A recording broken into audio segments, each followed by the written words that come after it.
Vice President Kamala Harris formally announced that she has selected Minnesota Governor Tim Walz as her vice presidential running mate. The 60-year-old former high school teacher who governed Minnesota during the 2020 riots, many of you will remember that, he joined the short list of possible VP candidates last week following a series of cable news appearances where he attacked President Trump. And Vice President Kamala Harris was expected, quite frankly, by many of us to select a more moderate blue state governor to try to balance some of her own personal far-left agenda. But according to those who live in Minnesota, according to those who know him best, Governor Walz is far from being a moderate. Joining me now to discuss this is Moses Bratrud. He's the Director of Strategy at the Minnesota Family Council. Moses, welcome to Washington Watch. It's an honor to have you. Good to be with you. Okay, so since she herself is so far to the left, Kamala Harris was widely expected to pick a moderate governor as her running mate. You, of course, live in Minnesota, and you say that Governor Walz certainly is no moderate. Tell us why you say that. That's right. And I did not think I would have to be on a program like this because, as you mentioned, when this process started and it looked like Kamala Harris was going to step in to replace Joe Biden, nobody was talking about Minnesota Governor Tim Walz. And as you said, that changed over the course of a few weeks. The Harris campaign started to see him as a reliable attack dog who they could trot out on cable media to attack J.D. Vance, to attack Donald Trump, and other Republicans. And it is confusing. It's almost like there are two Tim Walzes. Tim Walz is from a rural area. He was a history teacher in a mid-sized city. He served in Congress in one of Minnesota's most rural districts. While he was there, he had a reputation for moderation. He focused on veterans issues, kept his head down to some extent, didn't really make a huge splash.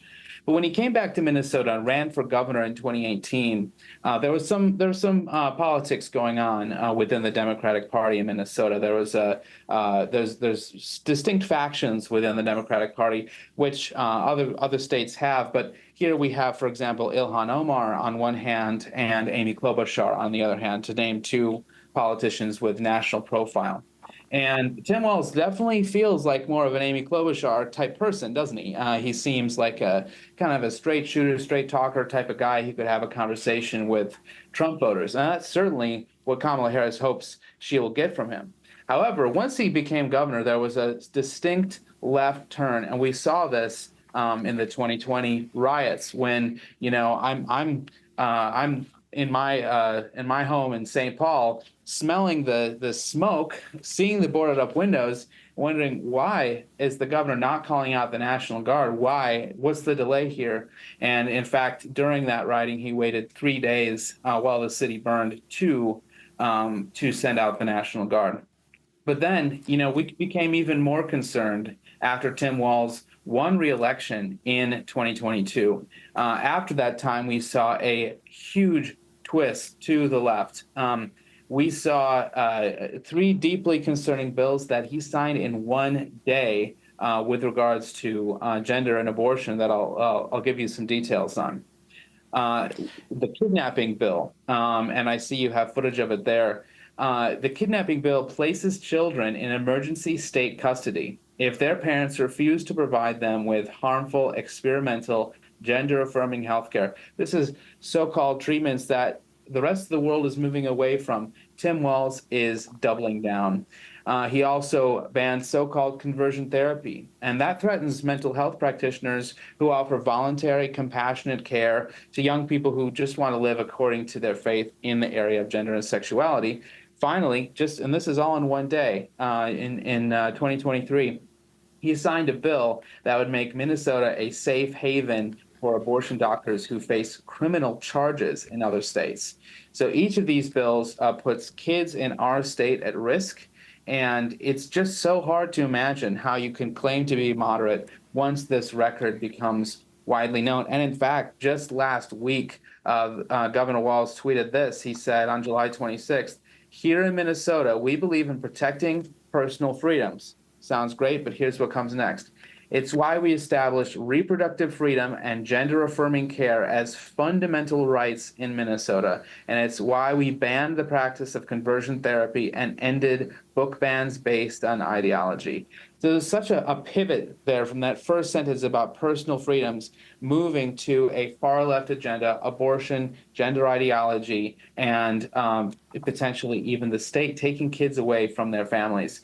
So that's the Tim Walz that we're worried about. There's going to be the slick media consultants that come in and help him appear modern on the campaign trail so that he can help Kamala Harris win states like Michigan and Wisconsin. But we know who the real Tim Walz is here in Minnesota, and unfortunately, we don't think it would be a blessing for the rest of the country if he were elected vice president. Yeah, absolutely. Even the New York Times came out. I mean, all over the place. You look at the news today, a lot of liberal news outlets are sounding an alarm, like, why in the world did she pick someone as radical to the left as she is herself? And you bring up some frightening things. I mean, certainly this is a restriction of freedom, not a protection of freedom, the things that he has stood for, and a weaponized government going after people who disagree with his personal agenda. But Governor Walz, as I understand, has also not been too far removed from scandal. Can you tell us about some of those issues that are now on his plate? The largest COVID relief fund fraud was right here in Minnesota.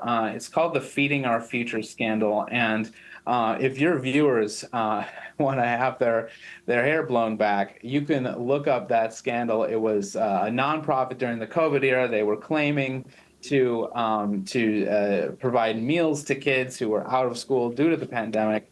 And the conspirators defrauded the federal government to the tune of $250 million. That's billion with a B, $250 million. And this is all under Governor Walz's watch. The state government is dispersing these federal dollars to eligible programs, and that this happened under his watch. He can't pass the buck on that. There's also this idea that he's the most transparent governor and that he wants to govern for one Minnesota. But actually, what's happening, and journalists on the left, right, and center are complaining about this. He's governing by text message and then deleting those text messages. So there's a whole host of decisions that we don't know how they're being made. Requests through the Freedom of Information Act that it just turns out that the governor is deleting those texts, kind of like a Hillary Clinton documents type situation. So the fact is, certainly there are more scandal-plagued politicians in the country, but Governor Walz has not kept his hands clean, and it's sad to say that. I want to be able to respect, our governing officials here in Minnesota, but Governor Walz unfortunately has misplaced that trust.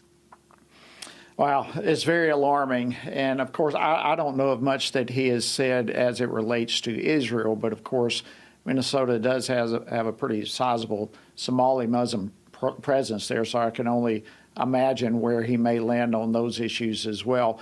Moses Bratrud, I wish we had more time to talk with you about some of these things, but we deeply appreciate you coming on and giving us the picture of your governor in the state of Minnesota, Tim Walz, who is now the vice presidential nominee, the pick from Kamala Harris as her running mate. Moses, thank you for joining us. We appreciate it so much. It's my pleasure. Thank you.